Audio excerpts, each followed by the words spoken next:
balita na ika'y mawiwili. Mga nagbabagang kamao, mga buksi. So mga par, sa nag-aabang nga po para sa laban ng ating pambato na si Carl James Martin, kalaban ng veterano na si Robin Tostado na dapat gaganapin sa December 6. Bukas na sana ang laban sa December 7 dito sa atin at nausog ulit ito mga idol ng isang araw. December 8 na po natin makikita ang laban ni Martin. Sa linggo na yan dito sa Pinas. Sasabay po mga idol ang laban ni Martin sa bakbakan ni Emmanuel Navarrete at Oscar Valdez. At ang title fight sa Australia sa laban naman ni Liam Paro at Hitchins. Kaya abangan natin to mga idol.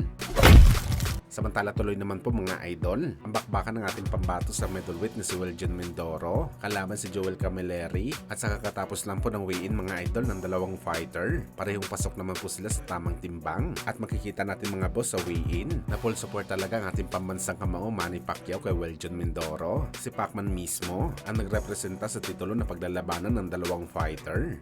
Samantala speaking kay Manny Pacquiao mga idol, opisyal na po inanunsyo ng International Boxing Hall of Fame na si Pacman na magiging bida sa kanilang Class of 2025 Hall of Fame. First ballot talaga dito si Pacman, kasama ni Boss Manny mga idol si Vinny Paz at si Michael Nan. Posible gaganapin mga idol ang event sa June o di kaya sa July 2025. Kaya abangan natin ito mga idol. Dito natin makikilala ang nagawa ni Pacman sa halos 2.5 dekada nito bilang isang pro boxer. At sigurado tayo mga idol na magiging matagal ang event na to dahil napakaraming achievements ni Pacman sa boxing na siya lamang ang nakakuha, kagaya na lang ng 4-decade champion, 5-division lineal champion at higit sa lahat ang pagiging 8-division champion nito sa boxing sports.